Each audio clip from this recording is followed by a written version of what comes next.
x1 w1 से multiply होगा, x2 w2 से मल्टीप्लाई होगा, dot dot dot xm wm से मल्टीप्लाई होगा, फिर एक 22 होगी, 22 के साथ w0 मल्टीप्लाई होगा और सारे ऐड हो जाएंगे। Let's say if it is v, तो ये v जो है ये आपका आउटपुट था। ठीक है, आज हम इसमें थोड़ी सी इम्प्रूवमेंट ये करने लगे हैं कि हम v के ऊपर एक फंक्शन अप्लाई करते हैं, इसको हम कहते हैं हार्ड लिमिटर या एक्टिवेशन फंक्शन। इसके ऊपर ये v के ऊपर अप्लाई करके हम आउटपुट y बनाते हैं।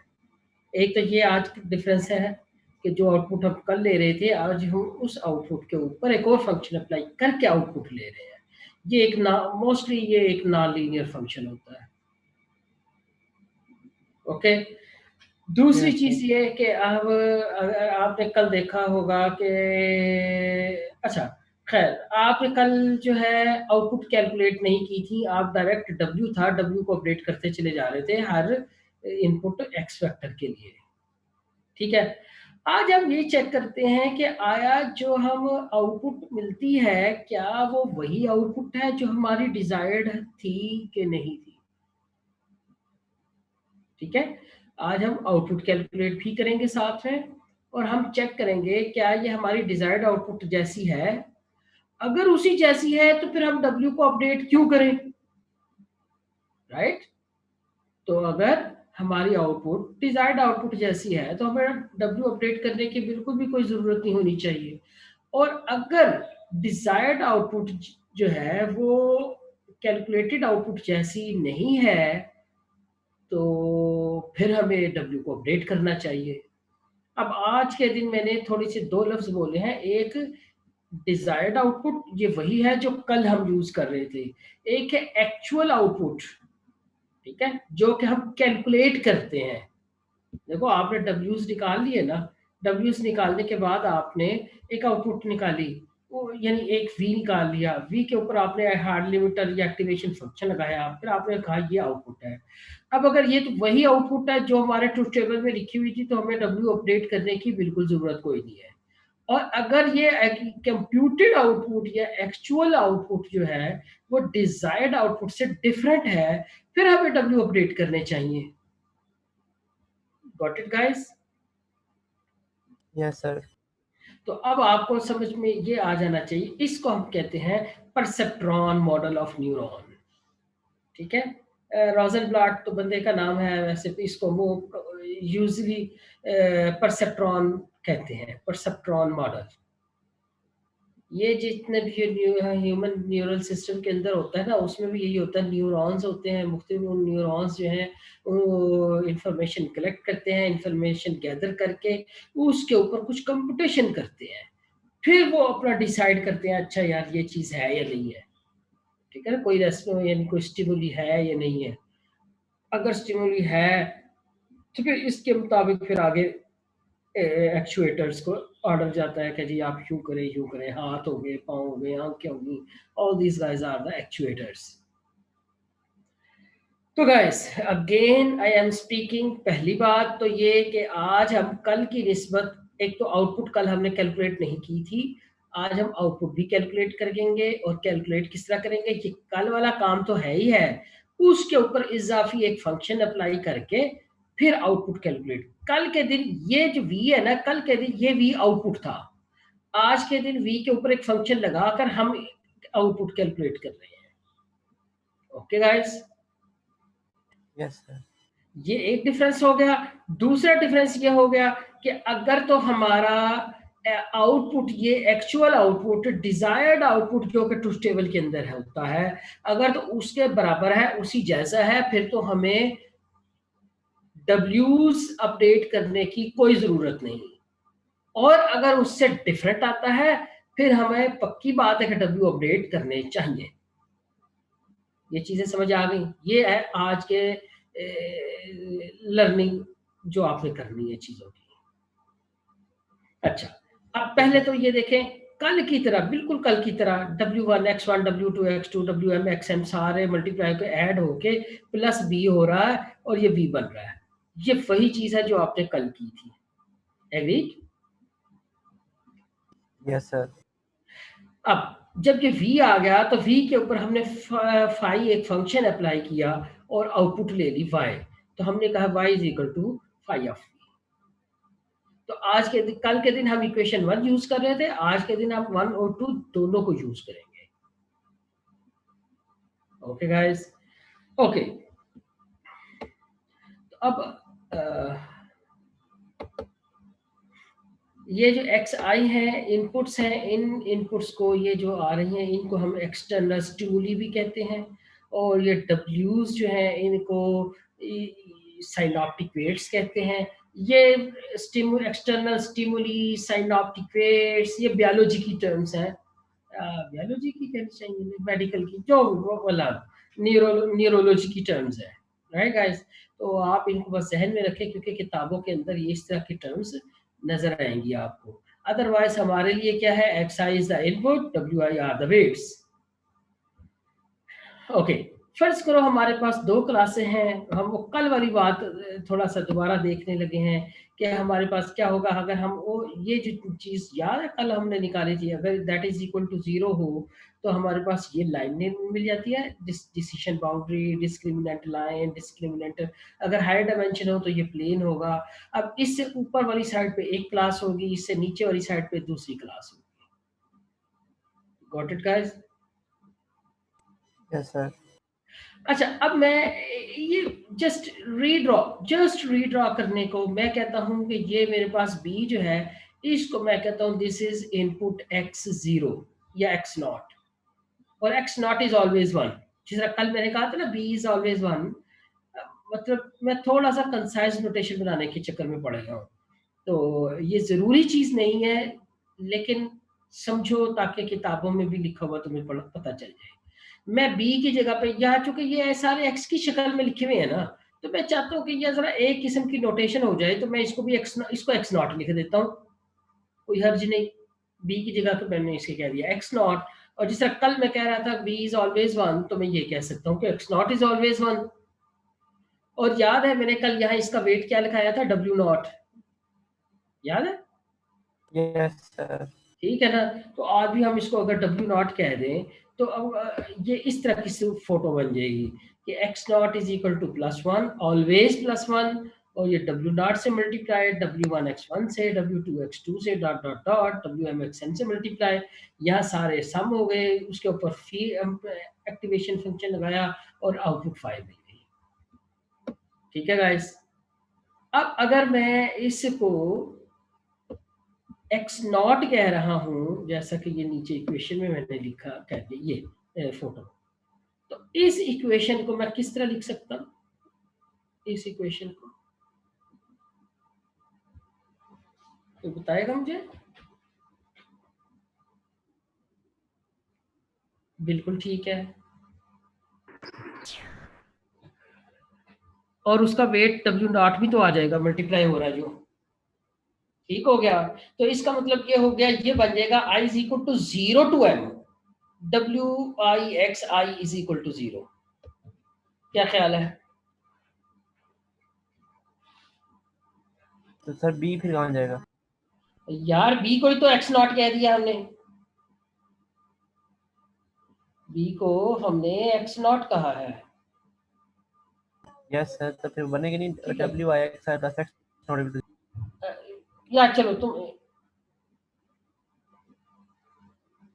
यार देखो अब तुम उसको छोड़ो, अच्छा इसको छोड़ दो, यहां से देखो, W not multiplied with x not, W1 W multiplied not. with x1, W2 yes sir. multiplied with x2 dot dot dot, Wm multiplied with xm, all added। Yes sir. ठीक है, तो ये बन जाएगा sigma i is equal to 0 to m wi xi। Yes sir. इसको देखते यही बनेगा ना? यस सर, यही बनेगा। ठीक हो गया। तो चलो ये मेरा सफर जाना, अब गौर करें, अगर मेरे पास, मैं इसको थोड़ा सा जूम करूं, जब मैं ये लिखता हूँ फॉर एग्जांपल, ये इधर में लिख रहा हूँ कि मेरे पास हो W0 multiplied with x0 plus W1 multiplied with x1 plus W2 multiplied with X2। चलो मैं इतना ही लिखता हूँ, ठीक है। क्या ये चीज इस तरह नहीं बनती कि मैं एक वेक्टर ले लूं जिसमें W0 हो, W1 हो और W2 हो, और इसके डॉट प्रोडक्ट, ये वाला डॉट जो मैं लगा रहा हूँ ना, ये डॉट प्रोडक्ट का लगा रहा हूँ, डॉट प्रोडक्ट हो जाए X0, X1 और X2 के साथ। क्यों जी, डॉट प्रोडक्ट में यही होता है ना कि यस जी सर। पहली पहली से दूसरी, दूसरी से तीसरी, तीसरी से मल्टीप्लाई करके ऐड कर दो, यस सर। ठीक है ना। अच्छा, अब चूंकि मेरे वेक्टर्स अमूमी तौर पे कॉलम की शक्ल में होते हैं, मेरे वेक्टर्स कॉलम की शक्ल में होते हैं, तो मैं पहले W को रो की शक्ल में लिखूंगा, और इस X, ये पहले वाला मेरे पास बन गया W वेक्टर, ठीक है ना, और ये डॉट प्रोडक्ट हो गई X वेक्टर के साथ। ये WX असल में ये वेक्टर्स है अब इस वक्त मेरे, ठीक है। अब W vector dot X vector dot product लेनी हो तो ये बिल्कुल ऐसे ही है जैसे मैं W का ट्रांसपोज लेकर उसको X से डायरेक्ट मल्टीप्लाई कर लूं। यस क्यों सर। जी, ताकि W जो है चूंकि कॉलम वेक्टर था तो ट्रांसपोज लेके ये रो वेक्टर बन गया, X जो है वो कॉलम वेक्टर हो गया, तो रो को कॉलम से मल्टीप्लाई किया तो सिंगल वैल्यू आ गई। हो गया गाइस, यस सर। ठीक हो गया। अब यही चीज जो है ना, ये मैंने यहाँ लिखी हुई है कि W ट्रांसपोज ये इस शक्ल में आ गया, X जो है वो इस शक्ल में आ गया। याद रहे कि X नॉट जिसको मैं कहता हूँ दैट इज ऑलवेज 1, क्योंकि मैंने इसे B की जगह पे चूज किया, ठीक है। Okay sir. अब मैं बैक दोबारा जाता हूँ।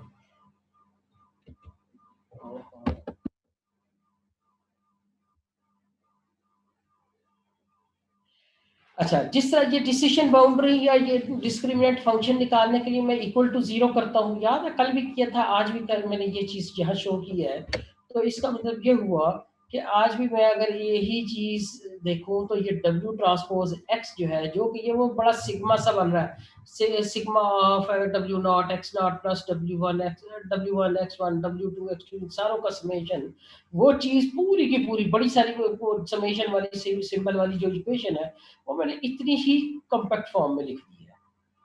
तो अगर मैं इसको इज इक्वल टू 0 करूंगा तो ये मेरी डिस्क्रिमिनेंट बाउंड्री बन जाएगी ना। याद है मैंने यस कल कहा सर। था कि अगर इसको इक्वल टू 0 करो तो ये तुम्हारा डिस्क्रिमिनेंट बाउंड्री बन जाती है। तो इसका मतलब ये हुआ कि ये अगर ये तुम्हारी लाइन है 2 डायमेंशन में या प्लेन है हायर डायमेंशन में, तो W transpose X is greater than 0, तो इसका मतलब आप उस प्लेन से ऊपर है और आप किसी एक क्लास C1 को बिलोंग करते हैं। अगर आप उस प्लेन पे या उस प्लेन से नीचे हैं तो इसका मतलब आप दूसरी क्लास में चले गए। ये वही डिस्कशन है जो तकरीबन तकरीबन मैंने कल की है। आज थोड़ा सा मैं इसको मैट्रिक्स की या वेक्टर नोटेशन में यूज कर रहा हूँ, सिर्फ इतना फर्क है। क्यों नहीं, is this okay? Yes sir. ठीक हो गया। अब दो टर्म्स हैं, ये जो मैंने यहाँ लिखी है, एक होती है लीनियरली सेपरेबल और एक होती है नॉन लीनियरली सेपरेबल। अब लीनियरली सेपरेबल, फर्ज करो ये एक क्लास की चीजें सैंपल्स पड़े हुए थे, उनको मैंने इकट्ठा किया या एक लिफाफे में बंद कर दिया, ये एक दूसरी क्लास के सैंपल्स थे। अगर तो मैं एक स्ट्रेट लाइन से इन दोनों को एग्जैक्टली अलग कर सकूं, इसको हम कहते हैं लीनियरली सेपरेबल।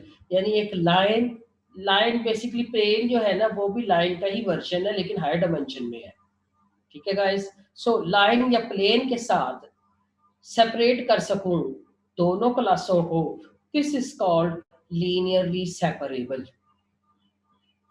ओके, अब यहाँ ये देखिए ये सिचुएशन ऐसी है, मैं इसको चलो दोबारा ड्रॉ करके दिखाता हूँ। मसलन ये क्लास थी, ठीक है। लेट्स से कि ये दूसरी क्लास में यहाँ ड्रॉ कर रहा हूँ, ये दूसरी क्लास के सैंपल्स थे। अब आप गौर करें कि अगर मैं चाहूं इनको किसी एक लाइन से सेपरेट करना तो मैं इनको सेपरेट नहीं कर सकता, ठीक है ना। यानी कोई भी लाइन में ड्रॉ करूं किसी भी तरह, तो इन दोनों को एग्जैक्टली सेपरेट नहीं कर सकता। Got it guys? तो ये Yes, sir. लीनियरली लेकिन इसके साथ साथ ये गौर कर लें कि मैं एक ऐसी लाइन जरूर ड्रॉ करता हूं नॉन लीनियर, ठीक है ना? ये देखें, अब इसको ड्रॉ करने के बाद मुझे नजर आ गया कि मैं इनको सेपरेट कर सकता हूं, लेकिन एक लाइन से सेपरेट नहीं कर सकता। Got it guys? Yes, sir. इसको कहते हैं नॉन लीनियरली सेपरेबल। अच्छा, अब एक और सिचुएशन देखें। फर्ज करो ये एक क्लास थी, ठीक है, ये दूसरी क्लास थी। अब कोई भी लीन लाइन ले लो, कर्व ले लो, नॉन लीनियर ले लो, आप इन दोनों को सेपरेट नहीं कर सकते क्योंकि इन दोनों के अंदर ओवरलैप आ गया है। Got it? Yes, sir. तो ये सेपरेबल ही नहीं है। तो सेपरेबल ये केस और ये केस, ये दोनों है सेपरेबल, लेकिन एक में लाइन से सेपरेट कर रहे हैं, एक में लाइन यानी कर्व से सेपरेट कर रहे हैं। तो ये लीनियरली सेपरेबल, ये नॉन लीनियरली सेपरेबल, और ये सेपरेबल ही नहीं है। तो तीनों केसेस का आपको आइडिया होना चाहिए। Got it, guys? Yes, sir. Yes, sir. Good. Okay, ये तो थी थोड़ी सी इंट्रोडक्शन सी। तो चलो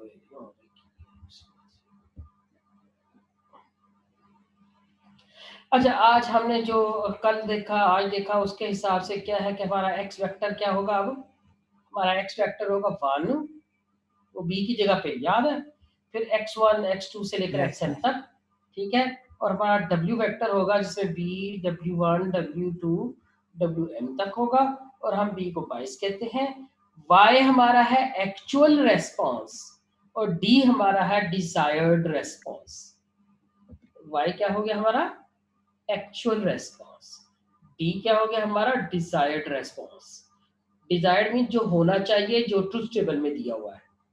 एक्चुअल वो है जो हमने W बना लिए हैं, उनसे जो कंप्यूट कर रहे हैं वो एक्चुअल रेस्पॉन्स है, राइट? और आज हम एक और चीज इंट्रोड्यूस करवा रहे हैं, एटा, लर्निंग रेट पैरामीटर। ये लर्निंग रेट पैरामीटर जो है ये अमूमन 0 से लेकर 1 की रेंज में होता है, ठीक है।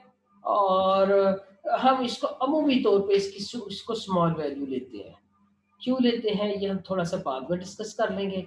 अभी आपको आज के दिन की जो नोटेशंस यूज करनी है वो आपको समझ आ जानी चाहिए। कल की तरह का एक एक्स वेक्टर है, ठीक है। अब एक्स वेक्टर में कल की तरह का वेक्टर है, लेकिन उसके शुरू में हमने 1 लगा दिया है। और डब्ल्यू वेक्टर भी कल की तरह का है, लेकिन यहाँ हमने डब्ल्यू नॉट यूज की जगह बी लिख दिया, जो भी लिखना लिखो। अब y जो है वो एक्चुअल रेस्पॉन्स, d जो है डिजायर्ड रेस्पॉन्स, एटा लर्निंग रेट। लर्निंग रेट का मतलब जिस रेट से आप उसको लर्न कर रहे हैं। तो एटा स्मॉल होगा तो लर्निंग रेट लो होगा, तो लर्निंग स्लो हो जाएगी। अगर एटा लार्ज होगा, लर्निंग रेट ज्यादा है, तो ये तेजी से लर्न करेगा, right guys? Okay, Sir. Yes, sir. ठीक हो गया। और एल्गोरिथम क्या कह रहा है? कल की तरह set w vector equal to 0 all zeros, जैसा कल किया था।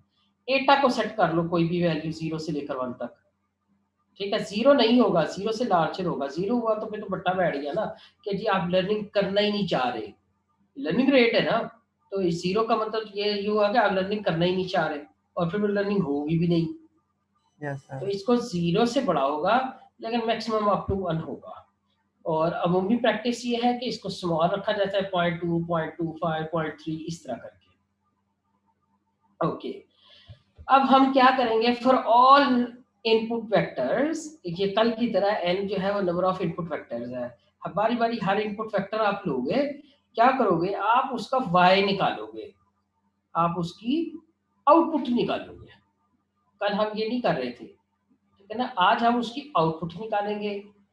आउटपुट जो है वो कैसे निकालेंगे? जैसा मैंने अभी बताया, W ट्रांसपोज X करेंगे, फिर उसके बाद F, यानी F की जगह फी याद रख लेंगे। जो फी लिखा था ना मैंने फोटो में पीछे, वो फी है ये। तो फी अप्लाई करेंगे, हमारे पास एक्चुअल आउटपुट आ जाएगी। अब एक्चुअल अगर तो डिजायर्ड के बराबर है तो ये करो, ये अगली लाइन। अगर ये दोनों, सॉरी, अगर तो दोनों डिफरेंट है, यानी एक्चुअल और डिजायर्ड दोनों डिफरेंट है, यानी नॉट इक्वल का मतलब बोथ आर डिफरेंट, तो ये अपडेट करो डब्ल्यूज को। अगर ये सेम है तो कुछ ना करो, क्योंकि यहाँ एल्स नहीं ना लिखा हुआ, इसका मतलब आपने कुछ नहीं करना। Got it guys? तो Yes, sir. पहला स्टेप क्या हो गया? एक्चुअल आउटपुट चेक करनी, एक्चुअल आउटपुट निकालनी, एक्चुअल आउटपुट को डी के बराबर चेक करना है। अगर नहीं है तो वेट को अपडेट करो। दो चीजें तकरीबन दो काम करने हैं आपको, मेजर दो काम। Got it guys? Yes, sir. Yes, sir. ठीक हो गया। अब हम कल वाली एग्जांपल जो है ना उसी को यहाँ दोबारा, अच्छा ये थोड़ा सा और भी अंग्रेजी पढ़ लें। अब ये जो हमने यहाँ कहा है ना एफ या फाई, यहाँ पीछे जो मैं फाई लिख रहा था ये एफ लिख रहा था, सेम मतलब है, एक्टिवेशन फंक्शन या हार्ड लिमिटर। तो ये जो है ये आप कुछ भी चूज कर सकते हैं, लेकिन जो मोस्ट पॉपुलर न्यूरल नेटवर्क्स में यूज होते हैं वो तीन हैं, स्टेप फंक्शन, सिग्नम और लॉजिस्टिक फंक्शन। स्टेप फंक्शन क्या है कि जी एक कोई थ्रेशोल्ड है, थ्रेशोल्ड से नीचे 0, थ्रेशोल्ड से ऊपर 1। जैसा कि मैं कहता हूँ, अच्छा या अगर जैसा फिजिक एग्जांपल देने शुरू करने से पहले हमने कहा अच्छा यार ये 50 वाला ओल्ड है और 50 से नीचे वाला यंग है, तो 50 या 50 से ऊपर वाले को हमने ओल्ड कह दिया, उससे नीचे वाले को यंग कह दिया, तो 50 एक थ्रेशोल्ड हो गया। एग्री? Yes, sir. इसी तरह ये होता है स्टेप फंक्शन कि एक लेवल तक वैल्यू 0 है, उसके फौरन बाद जो है ना उस x0 या x0 से ऊपर अगर वैल्यू आ जाए तो हम उसको 1 कर देते हैं। ये इसकी हाइट 1 है, ठीक है, इस लाइन की हाइट 1 है। अब दूसरा ये कि हम कहते हैं हमारे पास एक x0 एक वैल्यू है, या यहाँ पर x0 या x0 से ग्रेटर पे हम कहते हैं 1 और उससे लो पे कहते हैं -1। ये जो है ये आपकी बाइनरी इनपुट दे रहा है, ये आपकी बाइपोलर, सॉरी ये बाइनरी आउटपुट है और यहाँ बाइपोलर आउटपुट है। गौर कर लें, ये Yes, 1 sir. 0 बाइनरी होता है और 1 -1 बाइपोलर होता है। यानी आपने कहा कि फर्ज करो अगर के क्या एग्जांपल हो सकती है, मसलन मैं आपसे कहता हूँ फॉर एग्जांपल, अगर आपने मेरा नंबर अगर नहीं यार, बस ठीक है यार, एक्स नॉट एक वैल्यू कोई भी हम सेट कर लेंगे, उससे वो या उससे ऊपर हो तो 1, उससे नीचे हो तो -1 आउटपुट होगी। ये लॉजिस्टिक फंक्शन जो है ये मोस्टली यूज किया जाता है प्रैक्टिकल एग्जांपल्स के लिए।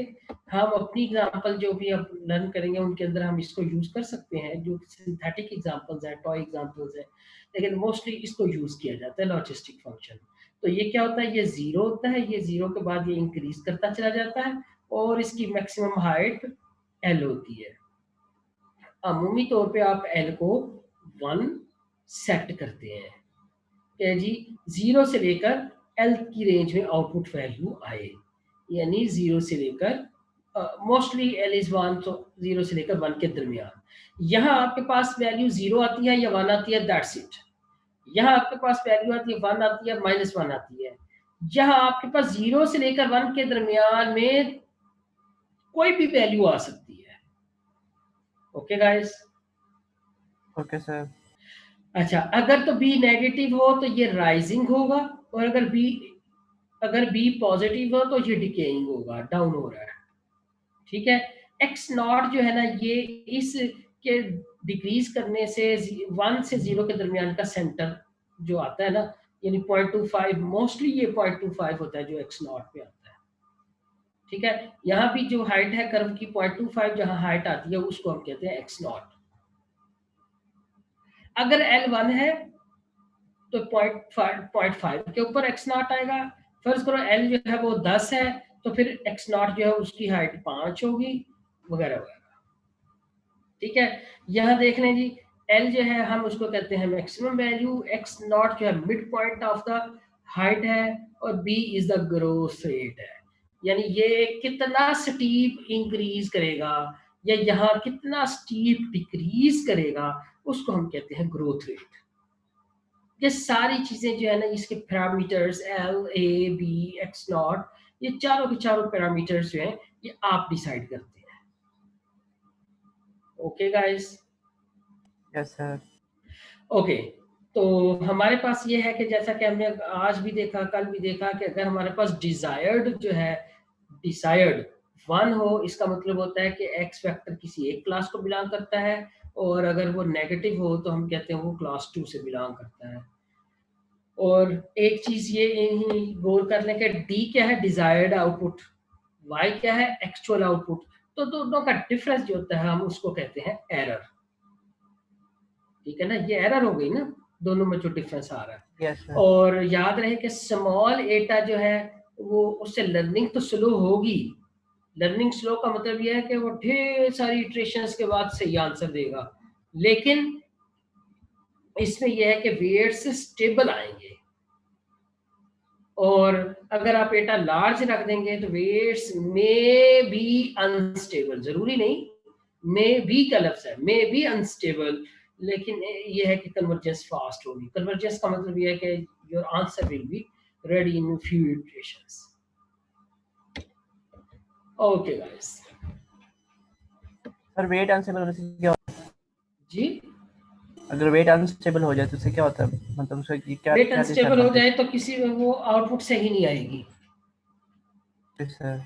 ठीक है ना, मतलब फ्लक्चुएशन ज्यादा हो जाए। जो लोकल मिनिमा होते हैं ना, वो बेसिकली लोकल मिनिमा उसमें ट्रैप होने के बाद वो अनस्टेबल हो जाता है। अच्छा चलो, मैं एक छोटी सी एग्जांपल ऐसे शो करने की कोशिश करता हूँ। फॉर एग्जांपल ये आपका कर्व है और ये आपका सोल्यूशन है जो मिनिमम है। ठीक है, अब अगर आप तो यहाँ लगा रहे हैं लॉन्ग जंप्स, मसलन यहाँ से थे, आपका आंसर यहाँ आया, ठीक है ना, यहाँ से कहीं यहाँ चला गया, ये वो जंप्स हैं आउटपुट के। ठीक है ना, हो सकता है यहाँ के बाद वो लार्ज स्टेप है तो यहाँ ऑसिलेट करता चला जाए। ठीक है, ये जो स्टेप साइज ज्यादा है ना, फर्ज करो आपने आपका हर जंप जो है ना, for example you can say 10 metre का है, तो जहां से, और आप यहाँ बैठे थे, ये है फर्ज करो 6 मीटर पे, आप 10 मीटर का मतलब ये है कि आप तो सीधे निकल गए, वहां से आपको पता चला सोल्यूशन पीछे रह गया है। अब आप 10 मीटर फिर पीछे जाएंगे तो ये आप इस एक्चुअल वैल्यू जो है उसको ट्रैप नहीं कर सकेंगे। Okay sir. इसी तरह अगर आपका स्टेप साइज छोटा होगा तो ये है कि फर्ज करो 2-2 मीटर का है, यहाँ थे 10 मीटर का फर्क था, आप 2 के बाद थोड़ा और आगे आ गए, 2 के बाद और थोड़ा आगे आ गए, 2 के बाद और थोड़ा। तो इसमें यह है कि बड़े बड़े जंप है ना, तो आप इसके करीब जल्दी आ जाएंगे, बड़े बड़े जंप्स लगा के आप इसके करीब जल्दी आ जाएंगे, लेकिन आप इसको पकड़ने के लिए आपको छोटा स्टेप चाहिए होगा। Okay sir. ठीक है, छोटे स्टेप होंगे तो आपको इसके करीब इस तक आने में टाइम ज्यादा लग जाएगा। ठीक है ना, आपको इसके यस करीब सर। आने में टाइम ज्यादा लग जाएगा, लेकिन आप इसको पकड़ लेंगे इस पॉइंट। Yes sir. ठीक हो गया जी। अच्छा गाइस, आज हम फिर कल वाली एक वो बेहुदा सी एग्जांपल को करते हैं।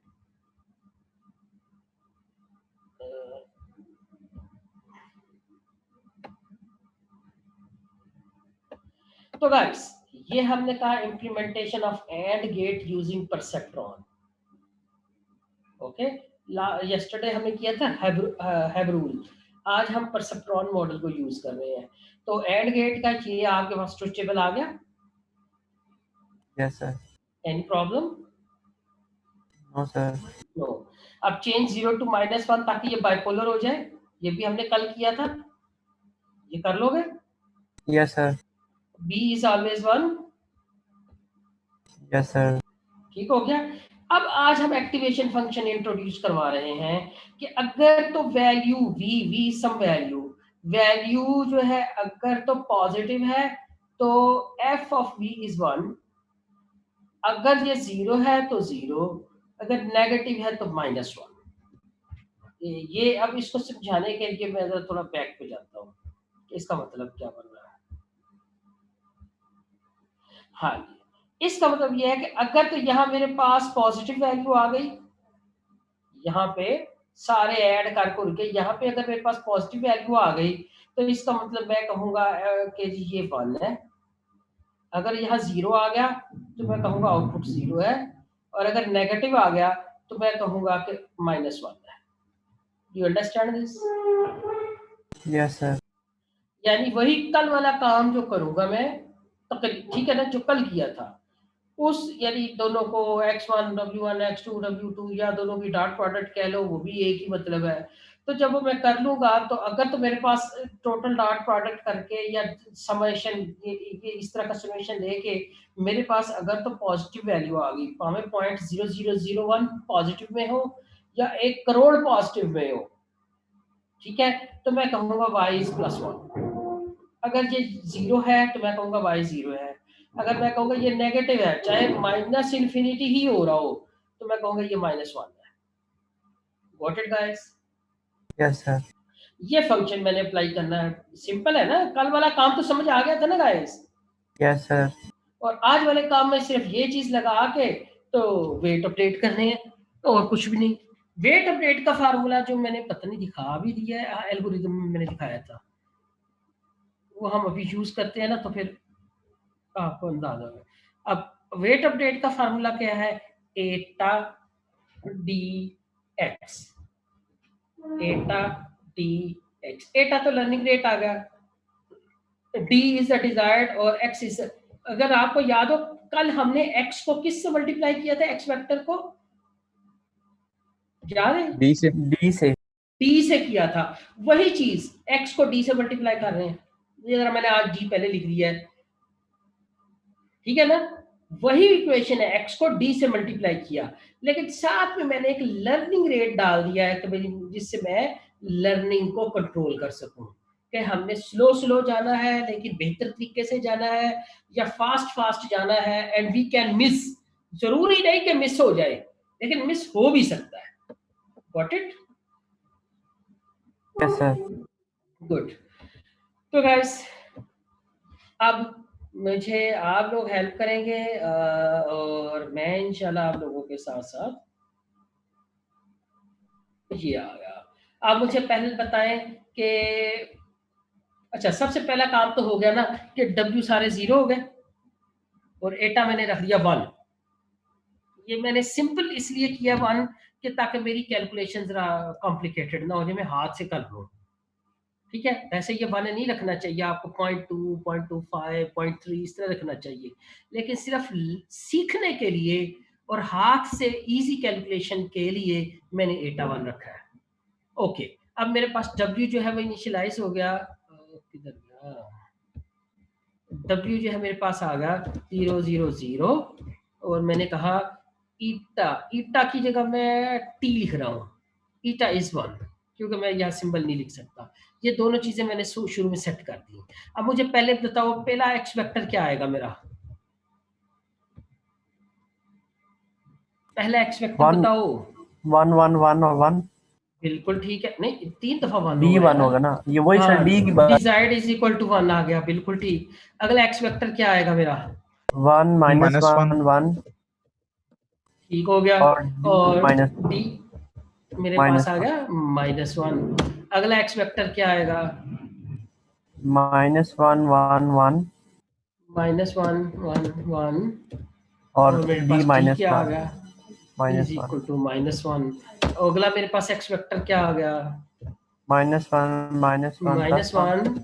-1 और 1, और मेरे पास और -1 होगा डी, और डी मेरे पास आ गया -1। ये तो वो है जो हमने कल किया था, ठीक है? Yes sir. अब यहाँ मैं थोड़ा सा लिखाई की तरतीब बदल रहा हूँ, आपके लिए जरूरी नहीं है। मसलन इस इनपुट पे जो 1 1 1 था, डी 1 था, तो यहाँ मेरे पास जो W इन आ रहा था वो W मेरे पास था 0 0 0।